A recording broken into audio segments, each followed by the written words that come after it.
저희들 함께 봉독하실 하나님 말씀 창세기 2장 18절로 25절 말씀, 지난 아침에 읽었던 동일한 말씀입니다. 저와 여러분이 한 절씩 교대로 봉독하시겠습니다. 여호와 하나님이 가라사대 사람의 독차하는 것이 좋지 못하므로 내가 그를 위하여 덮는 배필을 지으리라 하시니라.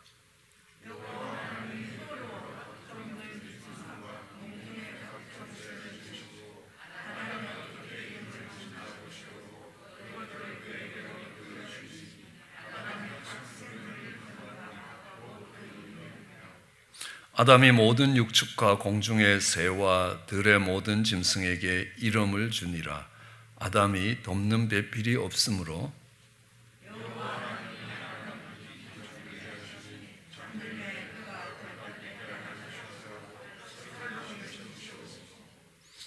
여호와 하나님이 아담에게 취하신 그 갈빗대로 여자를 만드시고 그를 아담에게로 이끌어 오시니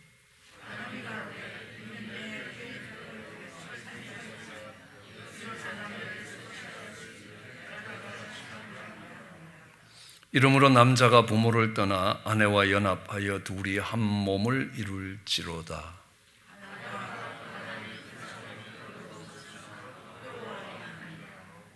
아멘. 저희는 가정에 대해서 살펴보고 있습니다. 말씀드렸듯이 노아의 홍수 때나 소돔과 고모라의 심판에서도 그 결정적인 원인이 가정이 무너지는 것이었습니다. 성적 윤리의 타락입니다. 가정이 무너지면 그것은 곧 하나님의 심판으로 이어집니다.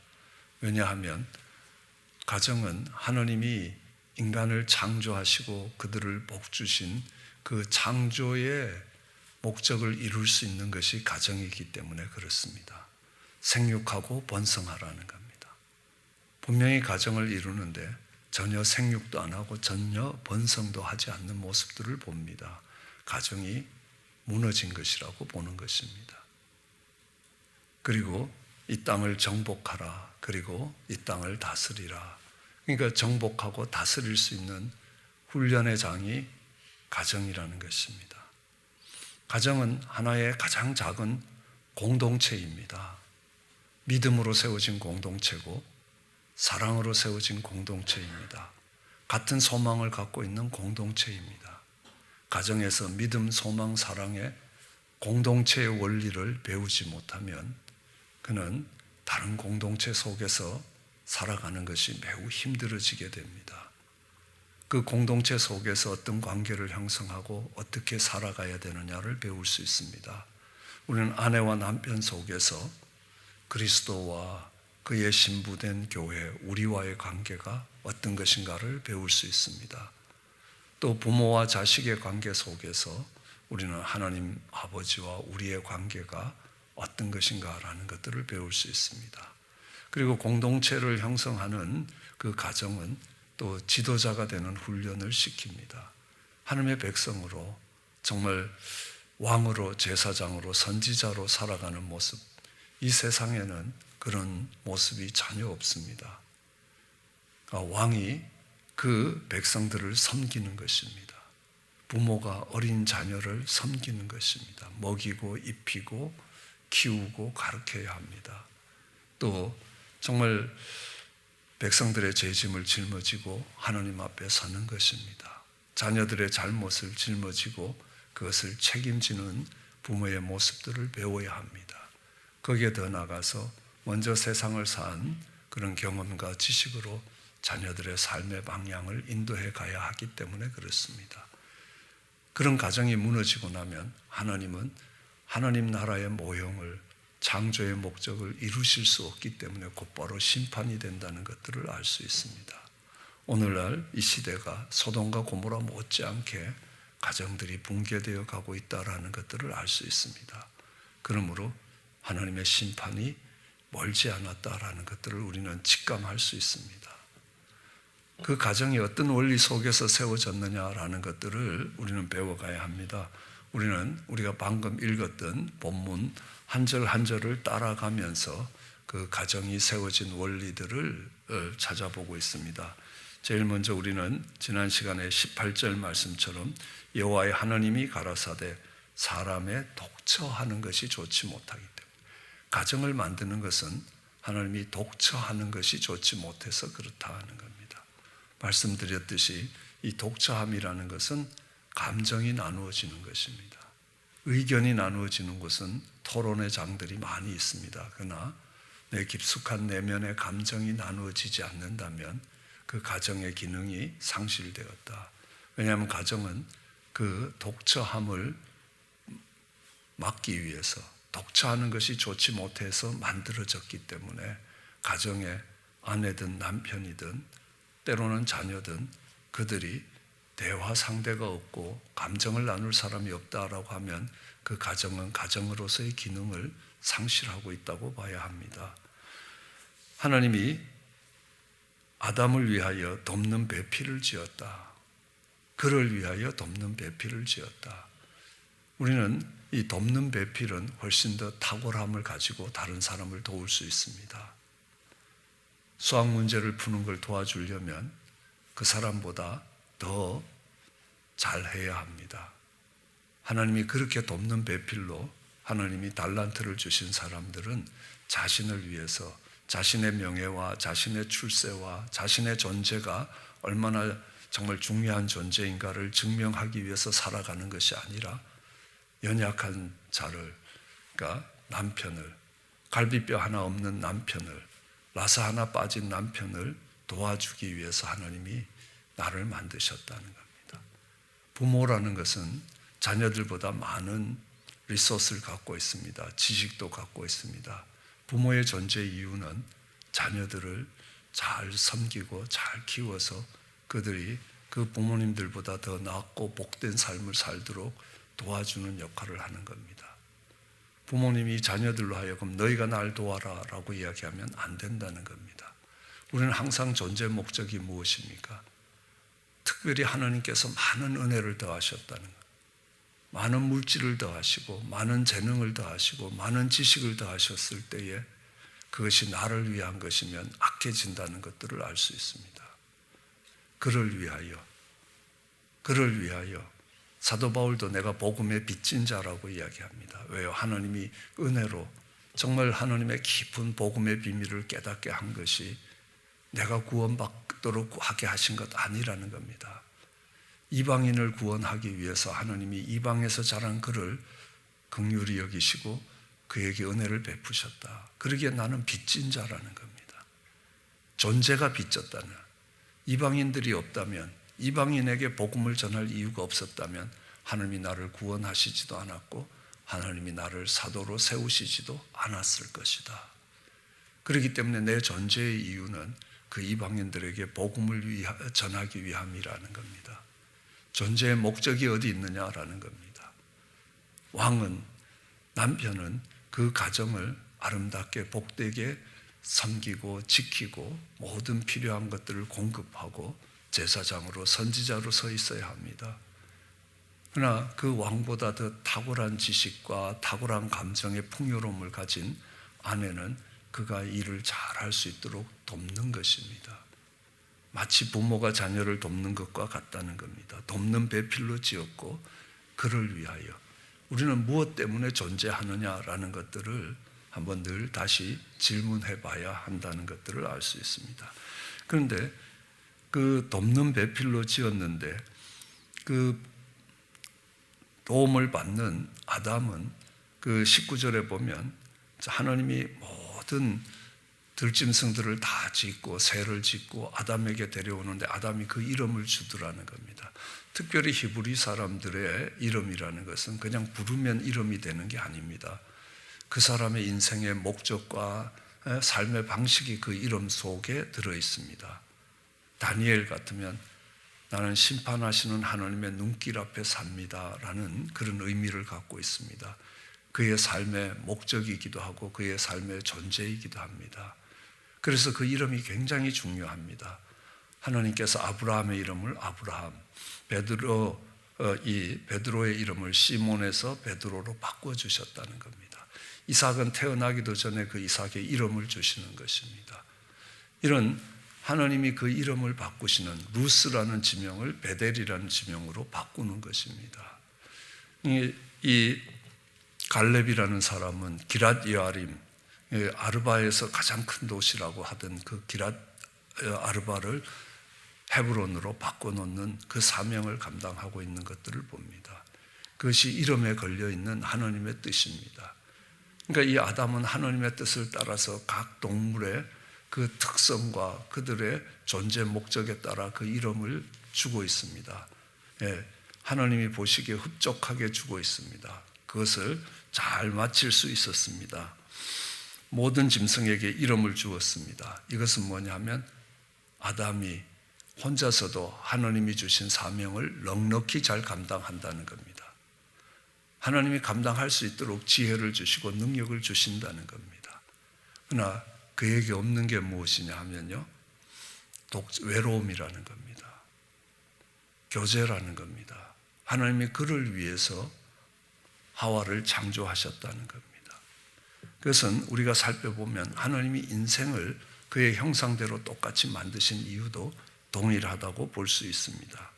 이제 하나님이 아담을 잠들게 하고 그 갈빗대를 뽑아서 다시 만들었다는 겁니다. 어느 분이 그럽니다. 그럼 남자는 갈비뼈가 하나 없냐라고 이야기를 하더라고요.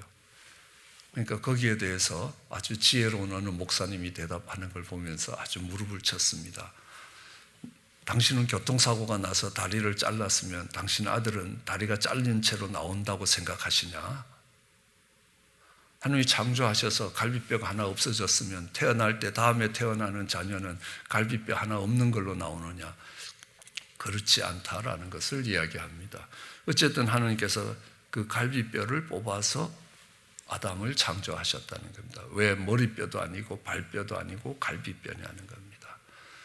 그리고 하나님이 아담을 위하여 하와를 만드신 후에 하와를 이끌어 오셔서 아담에게 데리고 옵니다. 이것은 우리의 만남의 축복입니다. 그 만남은 하나님이 개입하셔서 만나 주셔야 합니다. 그래야 그 만남이 복된 만남입니다. 내가 감정이 이끌려서 내가 정말 좋아서 그를 찾아가고 그를 만나고 그를 아내 삼고 남편 삼으면 거기에는 많은 문제가 있다는 것들을 알 수 있습니다.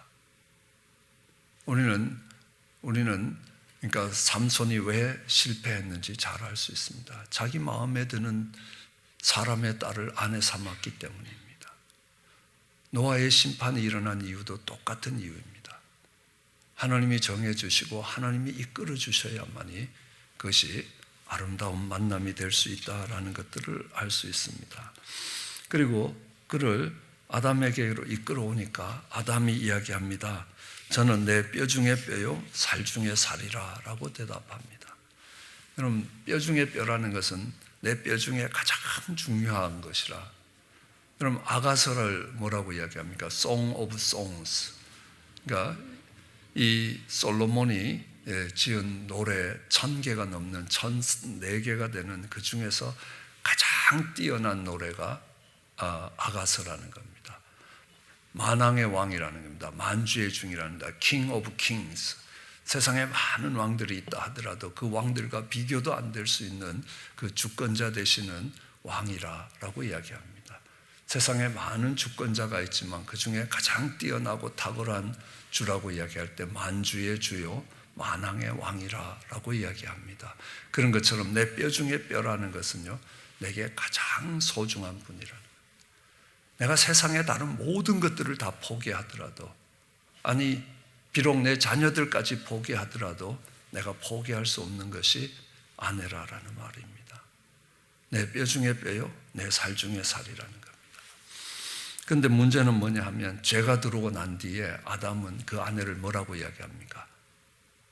하나님이 주신 저 여자 때문에 내가 죄를 졌고 저 여자 때문에 내가 못 살겠다는 겁니다. 분명히 시작할 때 내 뼈 중에 뼈요 살 중에 살이라서 결혼을 합니다. 근데요, 그 결혼 생활에 죄가 개입하면 저 인간 때문에 내 인생이 너무 힘들다는 겁니다. 하나님이 저 인생을 치워주셨으면 딱 좋겠다라는 겁니다. 근데 하나님이 안 치워주시면 나라도 칼을 들고 잘라서 치워버린다는 겁니다. 그러면 내 인생이 편안해지고 괜찮아질 것이냐? 아닙니다. 그렇지 않을 겁니다. 하나님이 아담에게 그를 이끌어 갔을 때 뼈 중에 뼈요 살 중에 살이라는 겁니다. 그러니까 내 삶의 모든 프라이오리티가 아내에게 맞춰져 있어야 된다라는 것들을 이야기합니다. 우리는 이렇게 이야기합니다. 내 뼈 중에 뼈라는 겁니다. 갈비뼈로 뽑았기 때문에 나랑 굉장히 비슷한 게 많은데 같은 건 한 개도 없다는 겁니다. 그에게 있는 건 나에게 없습니다. 나에게 있는 건 그에게 없습니다. 왜요? 여기서 나갔기 때문에 뭔가 알지 못하는 이미지와 통일성은 있을지 몰라도 아내에게 있는 게 남편에게 없고 남편에게 있는 게 아내에게 없다는 겁니다. 저희가 섹슈얼리티 성경 공부를 하고 있는데 그것은 타이폴로지라고 이야기합니다. 남자와 여자가 무엇이 다른가? 저한테 충분한 시간을 주면요, 약 400개 정도 다른 것들을 이야기할 수 있습니다. 같은 게 하나도 없다라고 이야기합니다. 저는 이런 책의 제목을 우리 현정자매가 편집했던 화성에서 온 남자, 금성에서 온 여자 하는 책, 그 책의 제목을 참 좋아합니다. 왜냐하면 같은 지구인도 아니라는 겁니다. 같은 별에서 온 외계인도 아니고요, 다른 별에서 온 외계인이라는 표현이 될 것입니다. 그럴 만큼 다르다는 걸 인정합니다. 우리가 다르다는 것은 그것이 함께 아름답게 연합될 때는요, 아주 풍성한 아름다움을 만듭니다. 교회에 전부 음악만 하는 사람이 있으면요, 그거보다는 교회에 음악도 하고 미술도 하고 이런 다양한 재능이 있으면 교회는 훨씬 더 풍요로워진다는 것들을 알 수 있습니다. 그것이 하나님이 다르게 만들었습니다. 그런데 이것이 갈등을 만드는 원인이 되기도 합니다. 그러나 그것을 넘어서고 연합하고 화목하면 훨씬 더 많은 것들을 감당할 수 있게 되는 것을 알 수 있습니다. 그리고 하나님이 그 다음에 이제 내 뼈 중에 뼈요 살 중에 살이라 남자에게서 취하였으니 여자라고 한다라는 겁니다. 우먼이라는 것은 WOMAN입니다. man이라는 뜻이고 앞에 있는 WO라는 뜻은 out of, 남자에게서 나왔기 때문에 여자라고 한다는 겁니다. 모든 남자는, 아담 이후의 모든 남자는, 갈비뼈 하나를 뽑힌 아담 이후의 모든 남자는 여인의 뱃속에서 태어나는 겁니다. 어머니의 태에서부터 태어나는 겁니다. 모든 남자는 out of woman, 여자에게서부터 나는 겁니다. 그러므로 우리는 남자와 여자를 하나님이 어떻게 만들으셨냐면 서로가 서로에게 존재를 빚지게 만들었습니다. 남자가 없으면 여자가 태어날 수 없습니다. 여자가 없으면 또한 남자도 태어날 수가 없습니다. 서로의 존재가 서로에게 빚지고 있다는 사실입니다. 이것을 잘 이해하면 아름답고 풍성한 관계가 됩니다. 그러나 이것이 잘못되면요, 얼마나 악해지는지 모릅니다. 이 동네에 맛있는 음식점이 생겼습니다. 가서 이야기합니다. 이렇게 맛있는 음식점이 우리 동네에 생겨서 너무 행복하고 이런 맛있는 음식을 만들어 주셔서 고맙습니다. 그러면 주인은 이야기합니다. 우리가 아무리 맛있는 음식을 만들어도 손님이 와서 먹어주시고 그래야 저희가 장사를 할 수 있고 이렇게 찾아주셔서 감사합니다. 그러면 서로가 상대방에게 상대방이 존재하고 있다는 것에 대해서 감사하고 있는 겁니다. 그런데 반대로요, 그러니까 가서 우리가 여기 안 오면 네가 어떻게 장사를 하느냐, 틀린 말은 아닙니다. 야, 우리가 이렇게 맛있는 음식 안 만들면 너는 멀리까지 가서 먹어야 될 거 아니냐는 겁니다. 내 존재가 당신에게 더 중요하다는 겁니다. 당신 존재가 내게 더 중요하다는 것.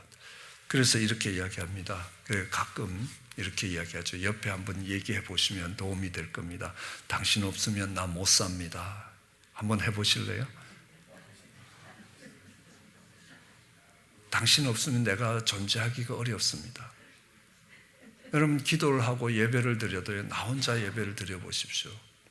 팬데믹 기간을 지나오기도 했지만 집에서 혼자 예배를 드리면 그만큼의 다이내믹이 일어나지 않습니다. 그러니까 함께 예배 드릴 수 있다는 것이 얼마나 큰 축복입니까? 같이 걸어갈 수 있는 인생의 동반자가 있다는 것이 하나님이 주시는 얼마나 큰 축복인지 모릅니다. 그래서 하나님은 남자에게서 여자를 이끌어내시고 또 그 여자를 통해서 남자를 이 세상에 나오게 하셨다는 겁니다.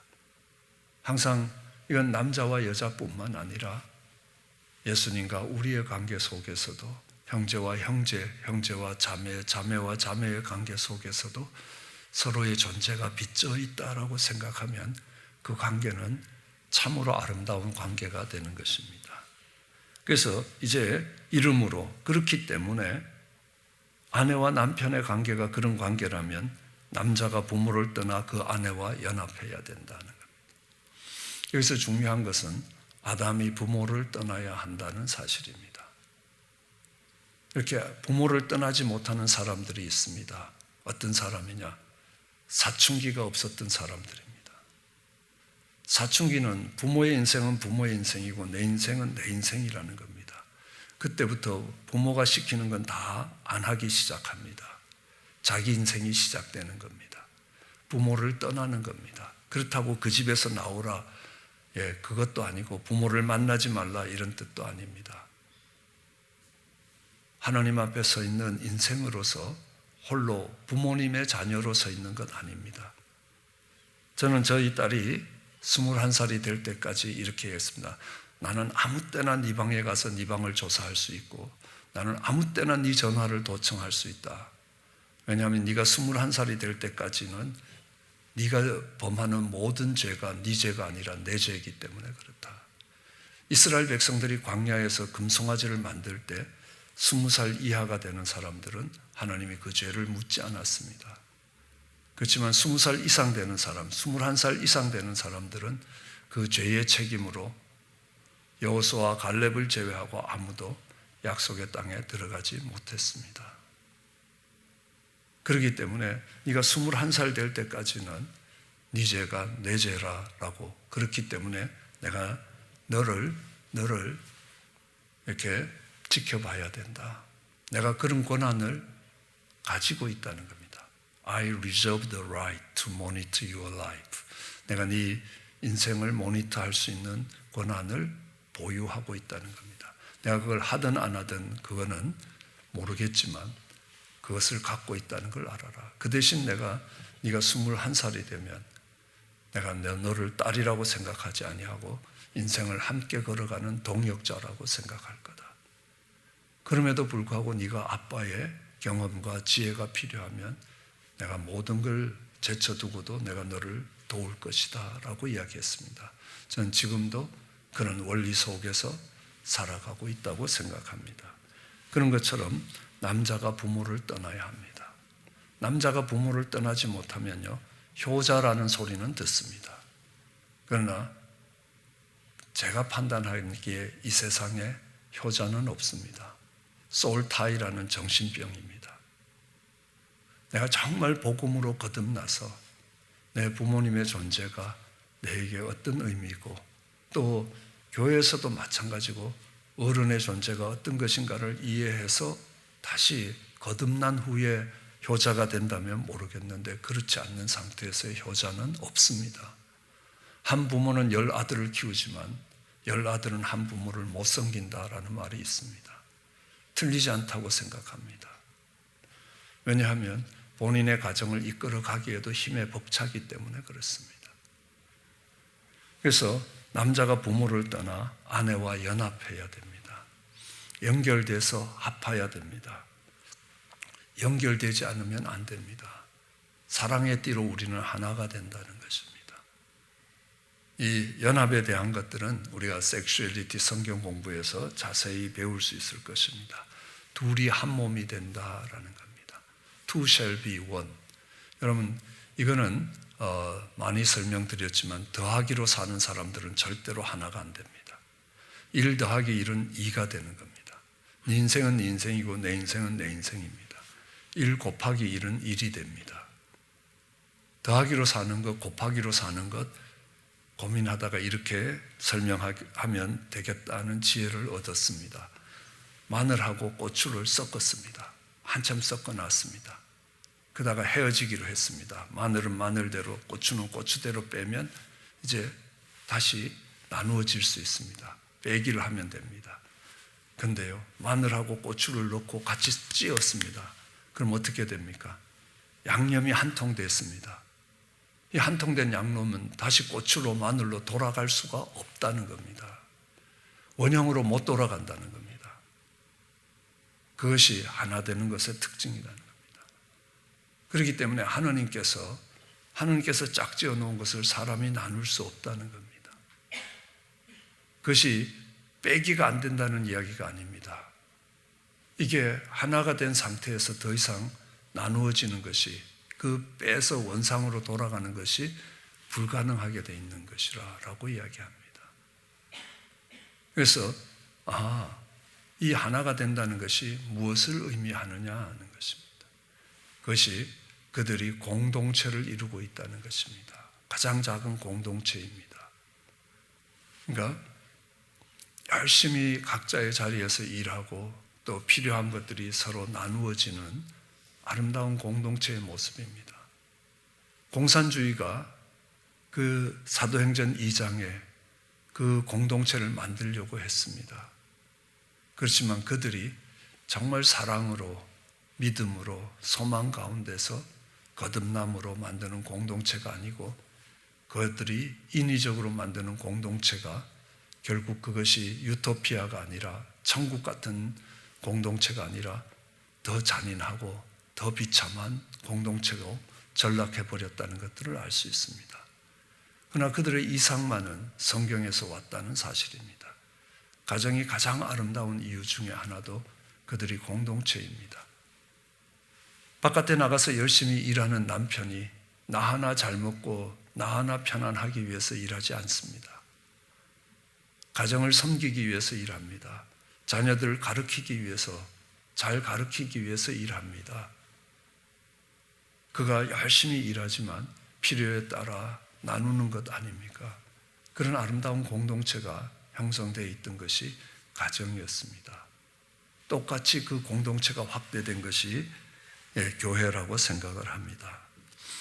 이제 한 몸을 이루는 것입니다. 그리고 이야기합니다.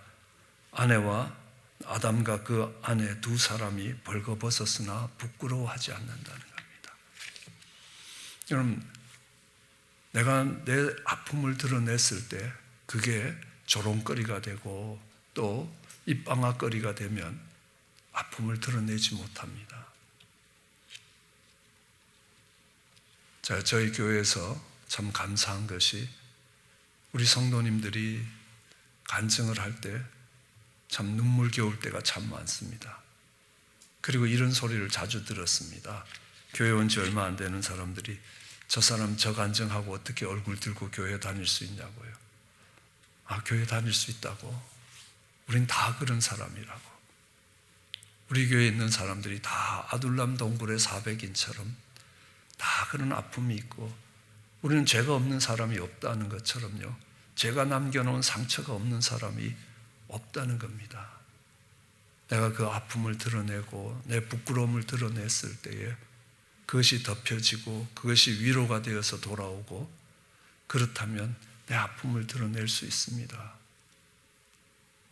벌거벗었으나 부끄럽지 않다라고 이야기합니다.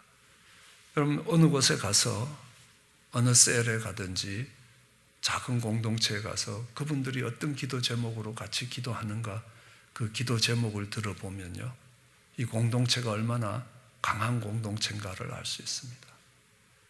그럼 강하다는 게 뭐겠습니까?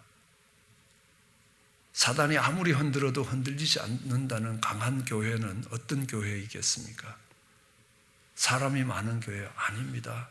중국 교회에 2만 명이 있었습니다. 그런데 공산당의 핍박이 들어오니까 20명도 남지 않습니다. 하나님이 말씀하십니다. 사람의 숫자는, 호흡이 코에 있는 인생은 수로 헤아릴 가치가 없다라고 이야기합니다. 많은 사람들이 다니는 교회가 강한 교회 아닙니다. 재정이 많은 교회가 강한 교회입니까? 아닙니다. 그거 갖고 싸움이 일어나기가 더 쉽습니다. 그래서 저희는 지난 25년이 넘는 시간 동안 거의 교회를 제로 밸런스로 끌고 왔습니다. 왜냐하면 이렇게 보니까요, 돈이 많은 교회들이 싸우더라는 겁니다. 그리고 또 빨리빨리 써야 하나님이 공급하시지, 이 샘물이 풀면 풀수록 공급이 되는 것이지, 그걸 쌓아놓는다고 하면 우리는 흐뭇하고 마음이 편안해질지는 모르지만요, 이것은 하나님의 원리에 맞지 않다는 것들을 알 수 있습니다. 이 강한 교회는 그 사람의 부끄러움과 수치스러움을 얼마만큼 받아들일 수 있느냐라는 것으로 강한 교회라고 이야기할 수 있습니다. 이 결합의 결합력이라고 이야기합니다. 두 물체가 결합했는데, 연합했는데 이 결합력이 얼마나 큰 것인가. 조금만 당겨도 그냥 갈라지면 이것은 결합력이 약하다는 겁니다. 우리는 손에 손을 잡고 우리는 하나 됐다라고 찬송을 할 때도 있습니다. 그걸 손을 잡는 관계입니다. 악수하는 관계입니다. 그거보다 또 더 가까운 관계고 더 강한 결합력을 갖고 있는 것은 허그하는 관계입니다. 언젠가 어느 컨퍼런스에 참석했는데 그 호스트하는 선교사님이 막 뛰어나오더니만 목사님 오셨냐고 두 손을 확 잡고 악수를 했습니다. 그때 함께 갔던 어떤 친구 목사님, 선배 목사님은 오더니 그냥 허그를 하는 겁니다. 그래서 불렀죠. 왜 이래 사람 차별하느냐고, 나랑은 악수하고 왜 여기는 허그하냐고 그랬더니만 죄송하다고, 우리 이 목사님하고는 신학교 다닐 때 같이 기숙사에 있으면서 그 힘들고 어려운 고난의 시간들을 같이 통과하면서 그런 많은 추억이 있고 그래서 너무너무 반가워서 그랬다고, 그 정도 되면 내가 이해해 줄 수 있다고, 그렇게 손을 잡는 관계와 허그하는 관계입니다. 허그하는 관계보다 입을 맞추는 키스하는 관계가 더 가까운 관계입니다. 중국에 가서 차를 끓일 때 손으로 이렇게 마른 차를 끓여 넣어서 물을 부어도 그 차 안 마시는 사람이 거의 없습니다. 근데 거기다 춤을 탁 뱉어갖고 주면 먹을 사람 아무도 없다는 겁니다. 그만큼 상대방의 더러움을 수용하는 것입니다. 거기에 더하여 하나님께서 이 성적인 관계는 사람의 신체 기관 중에 가장 더러운 배설 기관을 사용합니다. 그 사람의 가장 수치스러움을 받아들인다는 사실입니다. 그러면요, 이거는 결혼이든 결혼이 아니든 어떤 인간관계보다 강한 결합력을 갖고 있는 관계가 되는 것입니다. 왜요? 가장 더럽고 가장 수치스럽고 가장 부끄러운 부분들을 받아들일 수 있기 때문에요. 그것이 되면 그 다음에는 사단이 그 교회를 흔들 수 없습니다. 그 가정을 흔들 수 없다는 겁니다. 굳게 서가는 가정이 된다는 것들을 알 수 있습니다. 서로 벌거벗었으나 부끄럽지 않다는 겁니다. 감정을 교환할 수 있고, 내가 이럴 때 열받아갖고 미치겠다라는 겁니다. 아니면 저 인간을 꼭 확 죽여버리고 싶다. 하나님이 데려가줬으면 좋겠다. 어디 가서 말을 못하죠. 그렇지만 그것이 공유되는 관계가 될 때에 하나님이 그걸 통해서 일하시고, 그걸 통해서 생명을 만들어 가시고, 그걸 통해서 하나님의 사람들을 그 속에서 키워 가신다는 겁니다. 그 가정이 무너질 때 하나님이 이 세상을 심판하실 수밖에 없다는 것들을 알 수 있습니다. 그래서 그 가정들이 아름답게 세워질 수 있게 되기를 주의 이름으로 축원합니다. 기도하시겠습니다. 사랑과 은혜가 많으신 하나님, 은혜를 더하신 것 감사합니다. 하나님이 만드신 가정이 창조의 질서를 위하여 만들었던 가정이 하나님 깨어졌던 것들을 기억합니다. 그것이 깨어지면서 얼마나 아픔의 관계들이 일어났는지, 하나님 아담의 가정이 깨어지자 가인이 아벨을 미워하고 죽이는 관계가 계속되었음을 기억합니다. 하나님, 제가 가정을 흔들 때에 하나님 가정을 굳게 지켜가는 아름답고 복된 하나님의 사람으로 살게 은혜를 더하여 주시기 간절히 소원합니다. 감사합니다. 예수님 이름으로 기도드렸습니다.